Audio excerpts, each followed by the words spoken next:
My family said my son doesn't really count. So I pulled a $380,000 wire transfer before the cake was even cut. Hi, I'm Caleb, 39, and last Sunday I pulled $380,000 off the table in front of my entire family, because my 11-year-old son didn't get a party gift bag. My sister's baby shower was a pastel battlefield. Pink everywhere.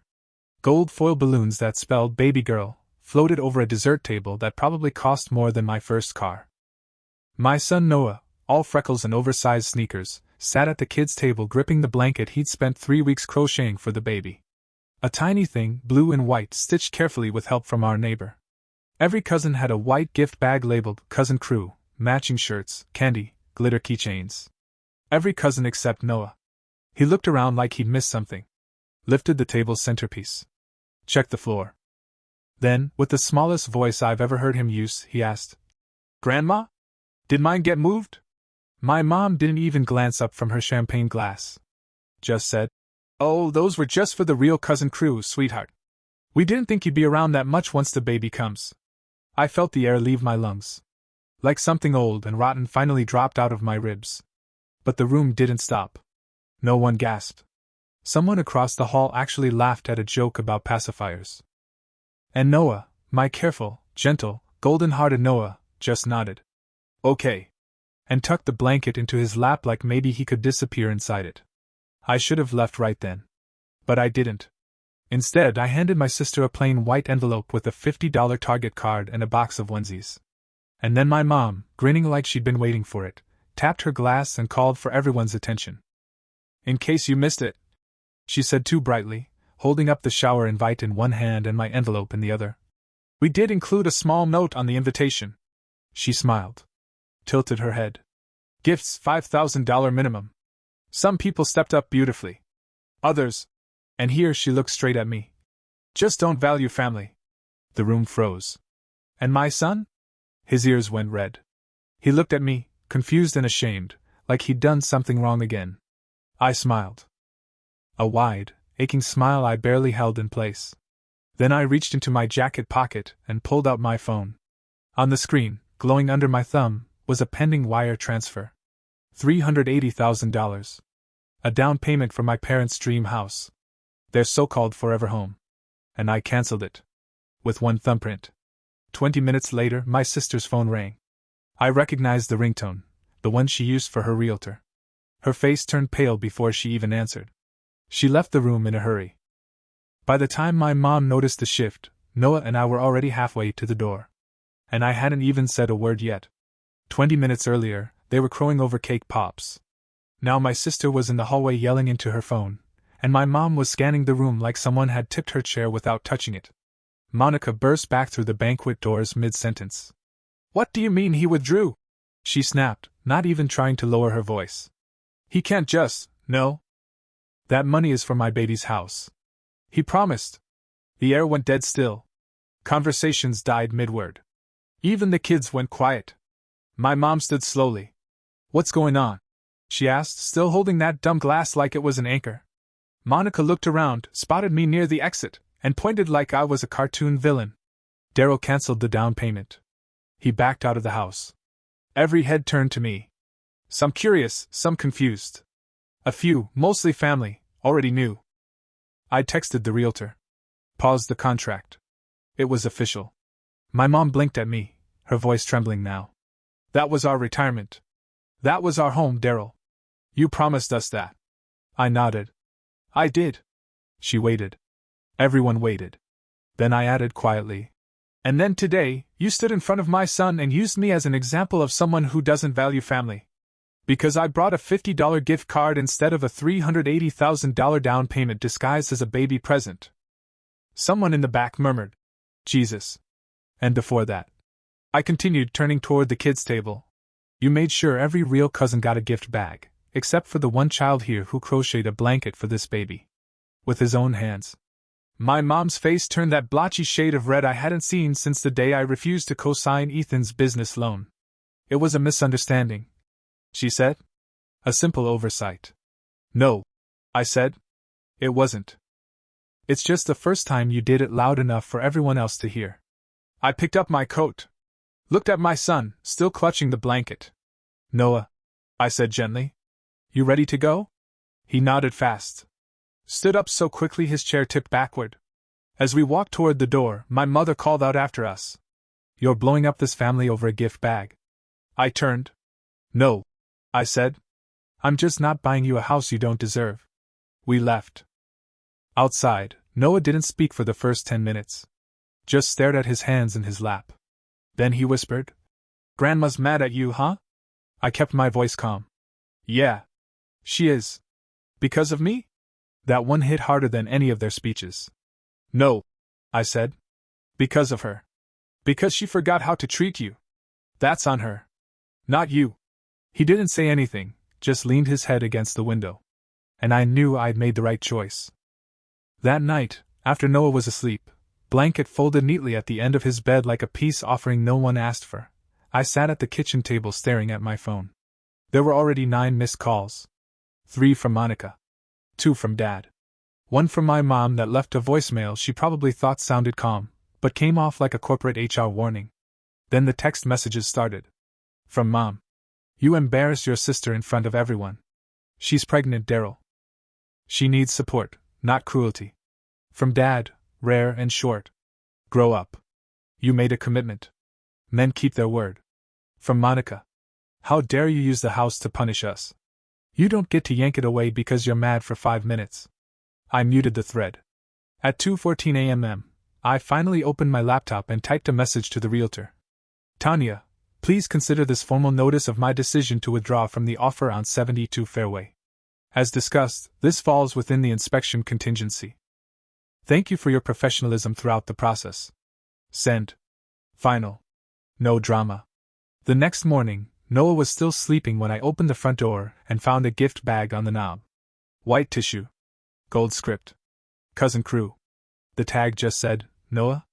Inside, a shirt that was the wrong size, a half-eaten candy bar, and a note. You're making this bigger than it is. We love Noah, but you can't expect us to treat him the same when he's not really around as much. Please put the house back. We've already told everyone. I didn't even flinch. I dropped the bag into the trash. Didn't even bother closing the lid. They didn't want to fix it. They wanted me to undo the consequences without changing the behavior. Over the next week, the family spin machine kicked into high gear. My aunt called to check in, and accidentally let it slip that my parents told people my ex-wife had poisoned me against them.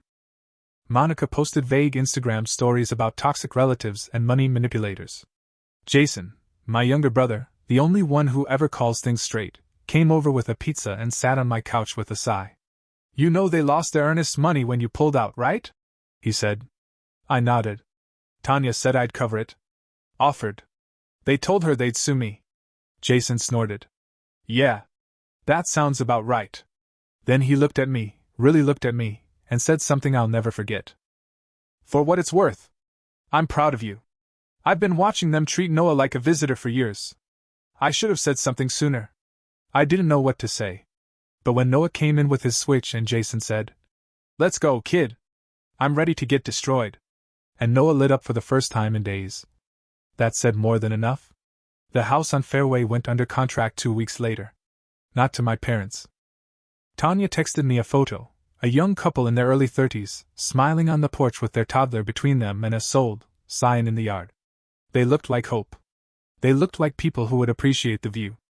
I didn't respond right away. Just stared at the screen for a long moment. Then I whispered, Good, and turned off my phone. At home, Noah was coloring. The crocheted blanket he made now lived on the arm of our couch, not as a symbol of rejection, but because he decided we needed it more. Are you mad we're not getting the big house? He asked without looking up.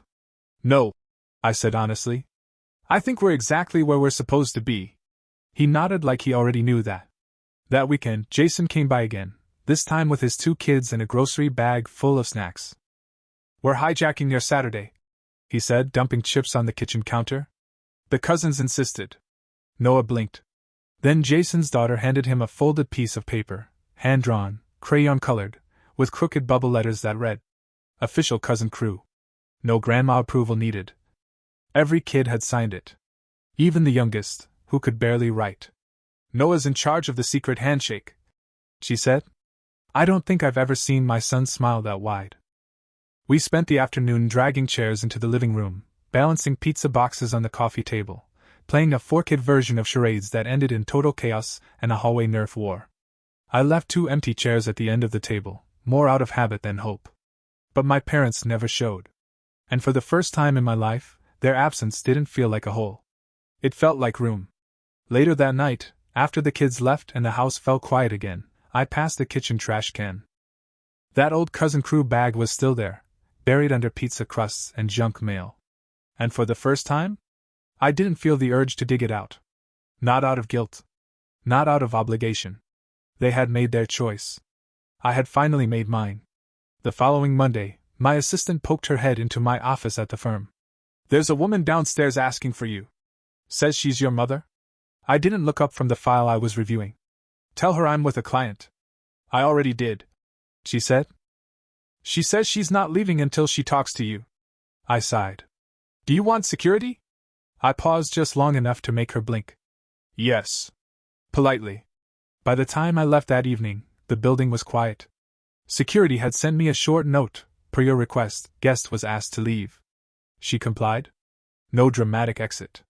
No scene. Just a polite removal, like a stain that wouldn't scrub out. When I got home, Noah was at the table with his math homework. "Grandma came by," he said without looking up. I didn't answer. I froze in the doorway. "What?" She knocked. "Miss Johnson across the hall came out and told her you weren't home." There was a bag on the counter. White. Familiar. Inside, one leftover Cousin Crew's shirt, wrong size, a few stale candies, and a gift bag identical to the ones from the shower. The tag said, "Noah." There was a folded note inside, printed neatly in Mom's tidy script. "You're making this bigger than it is. We love Noah. But you can't expect us to treat him the same when he's not really around as much. Please put the house back. We've already told everyone." I put the shirt back in the bag, tied it shut, and dropped it straight into the trash. No hesitation. They didn't want to repair. They wanted to reset, with them still in control, still deciding who counts and who doesn't. Still cashing the checks and cutting out my kid. A few days later, I got a voicemail from my aunt, who has no filter and never has. She sounded like she'd just gotten off the phone with my mother. "They're telling everyone your ex-wife brainwashed you," she said. "That you've changed. That you're cruel now." I snorted. "I'm not cruel," I whispered to myself. "I'm done." Monica's Instagram story that day? A black screen with white text. "Some people only love you when you give them something." The irony nearly knocked me over. That night, I pulled out the note from the realtor and the inspection papers and shredded them one by one. No regrets. The dream house was over. And for once, that felt like freedom. 3 weeks after the shower, I got another message from Tanya, our realtor. She just had a lively phone call with my parents. "They threatened to sue you," she said, tone neutral but tired, "for breach of promise." I nearly choked on my coffee. "They said you made a verbal commitment," she added, "then withdrew it maliciously." "They're bluffing," I said. "They don't have a leg to stand on." "Legally?" "No," she replied. "Emotionally? They're on a full-blown PR tour." Sure enough, the calls started trickling in. Cousins I hadn't spoken to in years. An old neighbor. Even my college roommate's mom, who once brought us Jell-O shots during finals week, left a voicemail that started with, "I heard what happened with your parents." The spin was simple. I had dangled a dream house in front of my poor, aging parents, only to snatch it away because of a misunderstanding at a baby shower. What they didn't mention was the mountain of forgotten birthdays, the gas station cake with Noah's name scribbled in, or the literal party where my kid was erased. Still, the narrative spread. Jason came by one night, his arms full of pizza and Capri Suns, and said, "I've never heard Dad this pissed." "He texted me grow up," I said. Jason laughed. "That's rich, coming from the guy who still calls you when he can't figure out the dishwasher." We ate on the couch.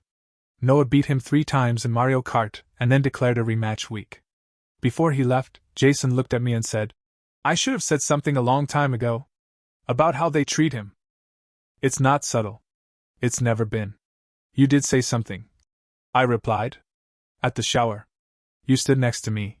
He shrugged. Standing's easier when someone finally goes first.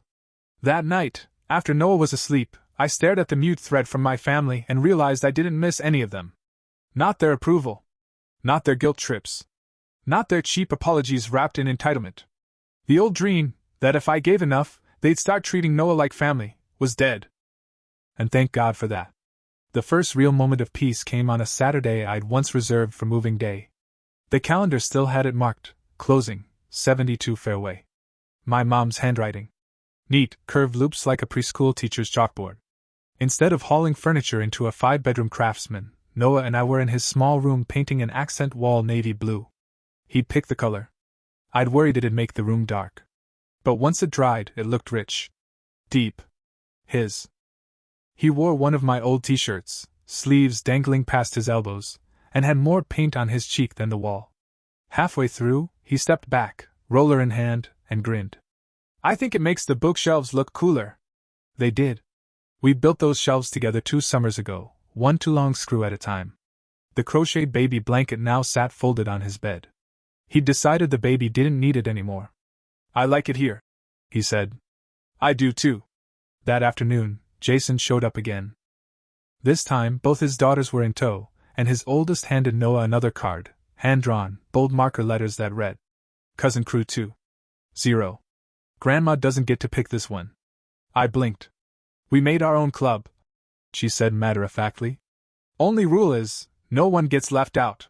We ordered Chinese takeout, dragged extra chairs into the living room, and built a table out of 2 end tables and a board game box. There was rice on the floor by the end. A spilled soda. A Nerf dart that ricocheted off my forehead. It was chaotic. Unmatched plates. Screaming kids. Someone broke a chopstick and used a pencil instead. But every child knew Noah's name. Not one asked if he belonged. That night, after the last cousin had tumbled out the door, and Noah was brushing his teeth with green foam smeared across his face, I passed the kitchen trash again. The Cousin Crew bag was still there. Under junk mail and pizza crusts. Soggy, forgotten? And for the first time? I didn't feel like I'd lost anything at all. I'd finally stopped giving pieces of us away for the illusion of inclusion. And what I'd gotten back was ours. A week after the chaos calmed, I got an email from my mother. Subject line, let's talk. The message was a 5-paragraph monologue, half apology, half guilt trip, with a single sentence that made my jaw clench hard enough to hurt. We're family. You're supposed to help us. There it was. Not. We're sorry. Not. We hurt your son. Just a declaration of obligation. I didn't reply. Didn't forward it. Didn't screenshot it for Jason. Just hit delete. That night, Noah and I had frozen pizza for dinner and watched a nature documentary he picked about dolphins that team hunt fish like little ocean tacticians. See? He said, pointing. Even dolphins stick together. Yeah, I said. The smart ones do. The next day, I sent one final group text to my parents and Monica. I'm not your backup bank. The down payment is off the table. Permanently. I won't fund a family my son isn't part of. Please don't contact me unless it's to apologize to him. Then I muted the thread. Not out of anger, but peace. A few days later, Monica tried a different approach. She posted a soft-filtered Instagram story of her baby bump with the caption, "Sometimes the people who should show up, don't." Subtle. But I didn't feel the usual flicker of guilt. Just a tired kind of relief. Like I'd finally stopped holding up a house no one else cared to maintain. I wasn't cruel. I still sent birthday cards. I still let Noah answer calls if he wanted, supervised short. But I didn't uncancel the house. I didn't reconsider. And I didn't explain. The house on Fairway became someone else's happy ending. We kept our townhouse. Small porch. Blue-gray paint. The crooked bookshelf we built one Sunday when it rained. Noah added a hand-drawn, Cousin Crew, sign to his door. Every kid who visited signed it. Even Jason, in tiny block letters under a pizza stain. The old dream house? That was just that. Old. And in its place, something new was taking root. Something quieter. Stronger. Ours. By fall, the family drama had quieted into background noise, like traffic in the distance. Still there, still faintly annoying, but no longer close enough to drown out the good stuff. Noah joined a coding club. He crocheted less, coded more. He still kept the blanket on his bed. Jason started coming by most Sundays, his kids in tow, arms full of snacks and half-broken board games. It became a routine. Loud, chaotic, imperfect, but sacred. One Sunday, while the kids fought over who got to name the Lego dragon, Jason leaned over and said, "You know, they're still telling people you pulled the house because of your divorce." I laughed into my coffee. Better than the satanic cult rumor. That one at least had flair. Jason shook his head. "You sure you're okay never fixing it?" "With Mom." "With them." I thought about it. Then nodded. "Yeah. Because I finally realized they don't think it's broken. And if someone doesn't believe they've hurt you, you can't repair anything. You can only stop handing them the tools." Later that night, I walked past Noah's room and found him curled up with his Switch, the blanket tucked over his legs.